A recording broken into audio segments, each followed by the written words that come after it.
안녕하세요. 여러분의 경제학 길잡이 경제학장 박사입니다. 자, 오늘은 경제학 공부하는 분들이라면 누구나 한 번쯤은 꼭 본다는 바로 그 책, 이중구, 이창용 교수님의 경제학 원론을 가지고 시장 균형이 우리 현실에서 어떻게 쓰이는지 한번 파헤쳐 보겠습니다.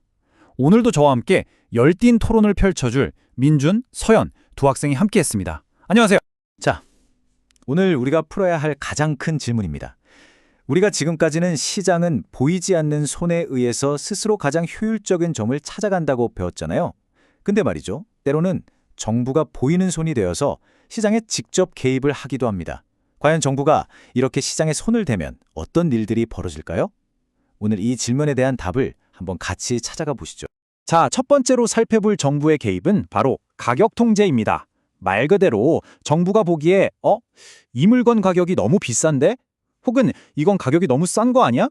라고 판단될 때 직접 가격의 위아래로 선을 그어버리는 거예요. 그럼 먼저 가격이 너무 비싸다고 생각될 때 쓰는 가격 상한제부터 한번 들여다볼까요? 이 그래프 하나면 사실상 설명이 끝납니다. 자, 보세요. 원래 시장이 그냥 뒀으면 아이스크림 가격은 2만 원에서 균형을 이뤘을 거예요. 그런데 정부가 딱 나타나서 서민들 아이스크림 좀 싸게 먹읍시다. 1만 6천 원 이상 받지 마세요 하고 가격 상한선을 정해버린 거죠. 이게 바로 가격 상한제예요. 그랬더니 어떤 일이 벌어지나요? 가격이 싸지니까 와 싸다 하고 사려는 사람은 39명으로 확 늘어나는데 팔려는 사람 입장에서는 남는 것도 없네 하면서 23명으로 줄어드는 거죠. 결국 어떻게 돼요? 네, 맞아요. 16개만큼 물건이 모자라는 초과수요, 우리가 흔히 말하는 품귀 현상이 생겨버리는 겁니다. 이때 서연 학생이 아주 예리한 질문을 했어요. 교수님, 그럼 그냥 아이스크림이 좀 부족해지는 걸로 끝나는 건가요? 다른 문제는 없어요? 하고요. 와, 정말 좋은 지적이에요. 문제는 거기서 끝나지 않죠? 이 슬라이드를 한번 보세요. 물건은 계속 부족한데 사려는 사람은 많으니까 이걸 대체 누구한테 팔아야 할지 비효율적인 배분 문제가 생깁니다. 선착순으로 판다고 하면요. 사람들은 아이스크림 하나 사려고 새벽부터 나와서 줄을 서야 하고 이거 엄청난 시간 낭비죠. 진짜 심각한 건 정부가 정한 1만 6천 원이 아니라 뒤로는 훨씬 더 비싼 값에 몰래 거래되는 암시장이 생길 수도 있다는 거예요. 분명 좋은 뜻으로 시작했는데 생각지도 못한 부작용들이 막 튀어나오는 거죠. 자, 그럼 이제 판을 한번 뒤집어 볼까요?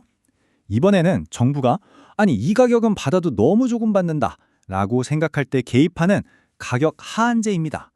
시장 가격이 정부가 정한 선 밑으로는 절대 떨어지지 못하게 쫙 막아버리는 제도죠.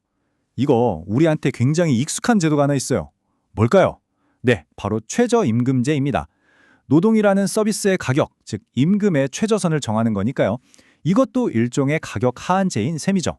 경제학 교과서를 딱 펴보면요. 최저임금이라는 가격 하한제는 노동의 공급량, 그러니까 일하려는 사람은 많은데 수요량, 즉 고용하려는 기업은 줄어들어서 초과 공급이 발생한다. 이게 바로 실업으로 이어진다고 설명합니다. 굉장히 명쾌하고 논리적인 이론이죠. 근데 말이죠. 과연 현실 세계에도 이 이론처럼 딱딱 맞아 떨어질까요?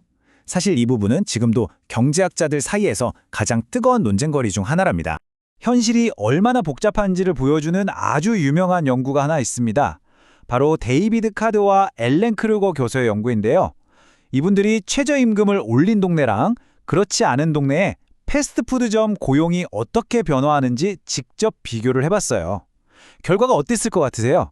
놀랍게도 최저임금을 올렸는데도 고용이 줄어들지 않았다는 결과가 나온 거예요. 이 연구는 우리가 책에서 배우는 단순한 이론 모델이 현실의 모든 걸 설명해주지는 못한다는 걸 보여주는 아주 좋은 사례입니다. 그래서 경제정책을 볼 땐 항상 이렇게 균형 잡힌 시각이 필요한 거죠. 자, 그럼 가격 얘기는 이쯤 하고 다음 주제로 한번 넘어가 보죠. 이번에는 정부가 가격이 아니라 아예 수량을 통제하는 경우입니다.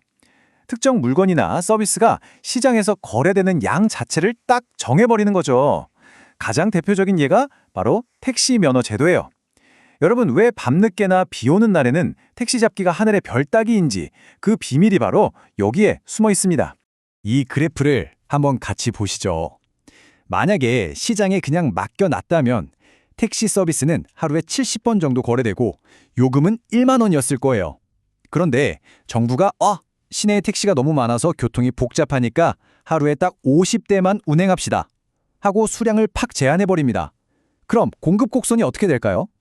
50이라는 지점에서 그냥 수직으로 뚝 끊겨버리는 거예요. 보이시죠?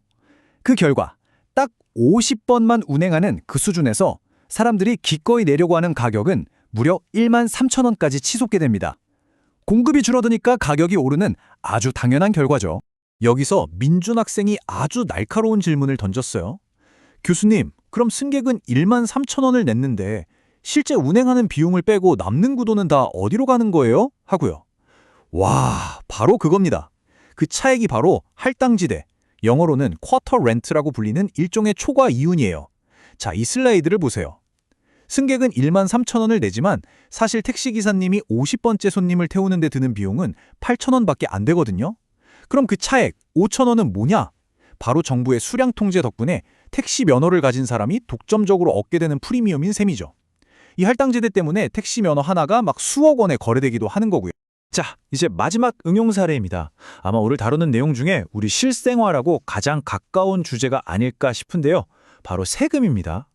정부가 어떤 물건에 세금을 딱 붙이면 그 세금 부담은 과연 누가 지게 될까요? 물건을 사는 소비자일까요? 아니면 파는 생산자일까요? 세금의 효과를 제대로 보려면 일단 세금이 없던 평화로운 시절부터 봐야겠죠? 지금 보시는 것처럼 수요와 공급이 만나는 바로 저 이점에서 시장은 스스로 가장 효율적인 가격과 거래량을 찾아냅니다. 이게 바로 시장의 힘이죠. 그런데 여기에 정부가 아이스크림 공장 사장님한테 사장님, 이제 아이스크림 한 개 팔 때마다 세금 3,000원씩 내셔야 합니다 하고 물품세를 부과합니다. 생산자 입장에서는 모든 가격에서 생산 비용이 그냥 3,000원씩 오른 거나 마찬가지죠. 이건 그래프에서 어떤 역할을 가져올까요? 네, 공급 곡선 전체가 정확하게 세금 액수인 3,000원만큼 수직으로 쭉 위로 올라가는 역할을 가져옵니다. 공급 곡선이 S에서 S'으로 이동한 거 다들 보이시죠? 그럼 이 3,000원의 세금은 결국 누가 낸 걸까요? 새로운 균형점을 보니까 이제 소비자들은 아이스크림을 18,000원에 사 먹어야 해요. 그런데 생산자는 이 18,000원을 다 갖는 게 아니죠. 정부에 세금 3,000원을 내고 나면 실제로 자기 주머니에 들어오는 돈은 15,000원입니다. 자, 여기서 핵심이 나옵니다. 원래 가격보다 소비자는 2,000원을 더 내게 됐고 생산자는 1,000원을 덜 받게 됐어요. 결국 3,000원이라는 세금을 소비자와 생산자가 2대1의 비율로 나누어서 부담하게 된 셈입니다. 그러니까 핵심은 이거예요. 법적으로는 분명 생산자한테 세금을 내라고 했는데 그 부담의 일부가 가격 인상이라는 형태로 슬그머니 소비자에게 넘어간 거죠. 이걸 경제학 용어로 조세의 전가라고 부릅니다.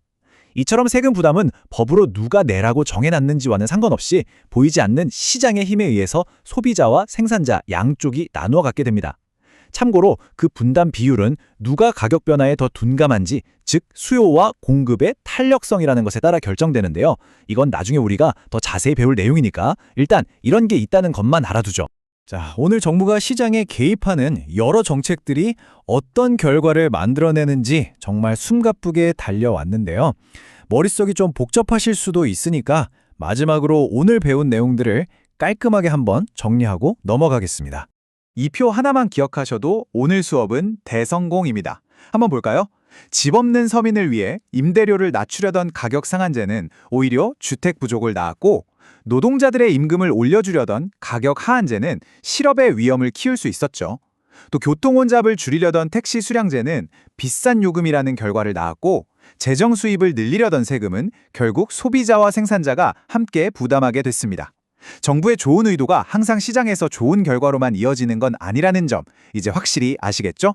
하지만 말이죠. 그렇다고 해서 정부 개입은 무조건 나쁜 거네 라고 결론 내릴 수 있을까요? 꼭 그렇지만은 않습니다. 정부는 때로는 시장의 효율성을 조금 희생하더라도 사회적 약자를 보호하거나 공정성이라는 가치를 높이기 위해 개입을 선택하기도 하거든요. 오늘 우리는 정부 개입의 결과를 경제학적으로 분석했지만 그 정책 뒤에 숨어있는 가치의 문제는 또 다른 차원의 고민을 던져줍니다. 시장의 효율성과 사회적 공정성, 이 두 가지 중요한 가치가 서로 부딪힐 때 우리는 어떤 선택을 해야 할까요? 이 질문을 여러분께 남겨드리면서 오늘 시간 마무리하도록 하겠습니다. 민준 학생, 서현 학생, 오늘 정말 수고 많았어요. 시청해주신 여러분, 감사합니다.